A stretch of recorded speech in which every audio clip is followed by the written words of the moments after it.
सबसे बड़ी कृपा मानव तनु दिया है तुमको। निधि मध्यम सुलभं सुदुर्लभम प्लवं सुकल्पं गुरु करुणधारम मयानुकूलन नवश्यतरितं पुमन भवाब्दि न तरित स्व आत्मा।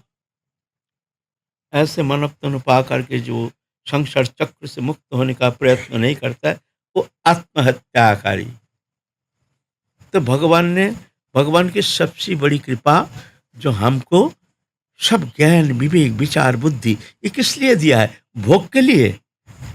हमारे इसको दुरुपयोग करके हम इसको ऐसे अभद्र रुचि, इसमें कलियुग में ये कहते हैं, श्रीमद् भागवत कहते हैं कलियुग के जीव अभद्र रुचि, इसका रुचि विकृत रुचि को वो आनंद लेने के लिए रुचि ही विकृत हो गया है।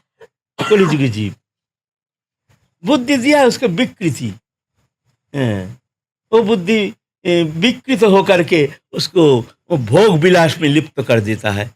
अरे हमने बुद्धि दी इसलिए ज्ञान दिया, वो ज्ञान को हमने लगाते हैं नाना प्रकार कौटिल्य छल कपट नाना प्रकार भोग विलास और भोग्य वस्तु प्राप्ति के लिए हमारे बुद्धि वृत्ति हमारे ज्ञान जो है उसमें लगाते हैं। बड़े बड़े विद्वत्ता बड़े बड़े विद्वान बन गए हैं। और विद्वान विद्वत्ता क्या करते हैं ना, करोड़ों रुपये घोटाला करना, बस चुपचाप किस तरह से घोटाला करके करोड़ों रुपया घोटाला कर देगा, कोई जान नहीं पाएगा। किस बल पर? उस विद्वत्ता के बल पर। एक मूर्ख के द्वारा इतना नुकसान हो नहीं सकता है, एक पढ़ाई लिखाई किया हुआ विद्वान उसके द्वारा जितना नुकसान हो सकता है। एक मूर्ख गमार दुर्जन माने उसका बहुत सारे अवगुण है मान लो, लेकिन है मूर्ख गमार, उसके द्वारा उतना नुकसान हो नहीं सकता है। एक पढ़ाई लिखाई किया हुआ भौतिक विद्या मानो बड़े इंजीनियर बड़े हो ऐसे कुछ पीएचडी सब नाना प्रकार सब डिग्री लेकर के बड़े विद्वान, लेकिन है बड़ा दुष्ट, उसके द्वारा जो नुकसान हो सकता है इतना नुकसान दूसरे के द्वारा हो नहीं सकता है। उसका विद्वत्ता सबसे बड़ा विघातक होता है। धन विद्या बल तीनों मनुष्य मात्र चाहते हैं। धन विद्या और बल सब चाहते हैं ना, स्पृहणीय।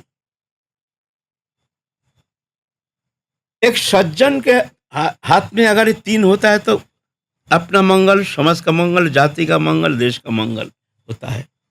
एक दुर्जन माने चरित्रहीन, चरित्र जिसके दुष्ट राग देश हिंसा ईर्षा छल कपट क्रूरता इत्यादि अवगुण से ऐसे दूषित चित्त वृत्ति, ऐसे अगर दूषित एक मनुष्य के हाथ में ये तीन वस्तु होता है, धन विद्या बल।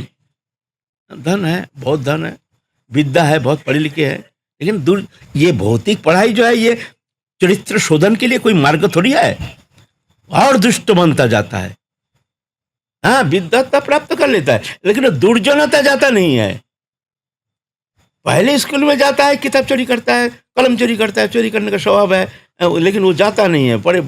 पढ़े लिख करके जब बड़ा विद्वान हो जाता है, पहले तो स्कूल में किताब चोरी करता, कलम चोरी करता था, पीछे जाकर के कलम के द्वारा चोरी करना शुरू कर देता है।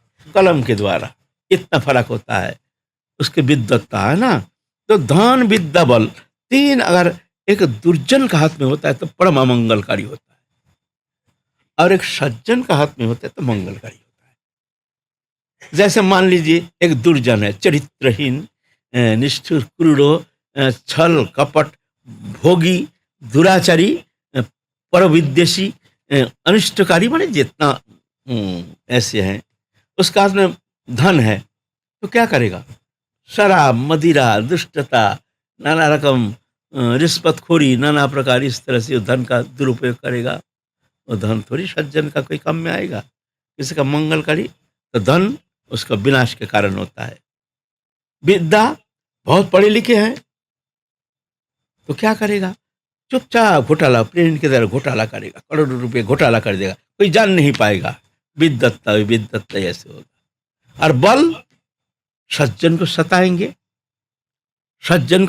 देख लेंगे हम तुमको, उसके डर के मारे सब घबराते हैं। भाई बोले बाबा पैसा है, धन है भाई, उसका लठबाजी भाई, उसके साथ कोई लड़ो मत, कुछ बोलो मत, तो उसका बल ये भी नुकसानकारी होता है। और सज्जन में होता है 3, हैं? धन है मतलब सज्जन है। सज्जन किसे कहते हैं? जो दया, सरलता, अहिंसा, शुचिता, हैं? परहितैषी, परमंगलकारी, परोपकारी, हैं? ईश्वर प्रेमी, भगवत प्रेमी, ऐसे जो होते हैं, ऐसे जो सद्गुण से जो अलंकृत होते हैं, ऐसे जो व्यक्ति है, उनके हाथ में अगर धन होता है तो क्या होता है ना, गरीब दुख का सेवा करते हैं, साधु संत का सेवा करते हैं, कहीं मंदिर बनाते हैं, कहीं ऐसे परम मंगलकारी कार्य में उसको धन को यूटिलाइज करते हैं। और विद्या, विद्या होने से विद्या सा विद्या तन मति रिजाया। विद्या किसे कहते हैं?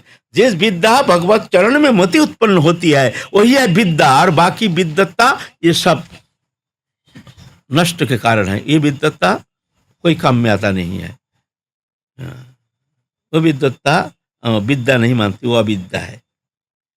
तो विद्वत्ता क्या होता है ना, सबको दूसरे को भी शिक्षा देते हैं, दूसरे को भी ज्ञान देते हैं, दूसरे का हृदय में भी ये अच्छी तरह उपदेश करके उनके हृदय को परिशोधन करते हैं, उसको भी सत मार्ग में ले आते हैं, उसको भी अपने प्रेम व्यवहार सीख के द्वारा उसको हृदय शोधित करके उसको भी एक अच्छा मार्ग प्रदर्शन कराते हैं। देखो ऐसा मत करो, तुम इस मार्ग को अवलंबन करके चलो, तुम्हारे द्वारा प्रभु तो कल्याण हो सकता है, ऐसा ना। तो उसको भी शोधन करते हैं। विद्वत्ता उसका और देश के लिए, जगत के लिए मंगलकारी होता है। और बल, बल है ठीक है, तुम घबराना नहीं, हम देखें तुमको कौन क्या कर सकता है। बल है ना, तो सज्जन को भरोसा देते हैं, सज्जन को भरोसा देते हैं, ऐसे हैं, है ना। तो ये मनुष्य तनु धारण करके ऐसे बुद्धि, ऐसे विवेक, ऐसे विचार, ऐसे विद्वत्ता कोई काम का नहीं। अगर हरि चरण में मति नहीं, भगवत चरण में मति उत्पन्न नहीं हुई तो बेकार वृथा उसके समस्त विद्वत्ता। तो भगवान ने तुमको इतना सुंदर मानव तनु दिया है, ये प्रभु की सबसे बड़ी कृपा है।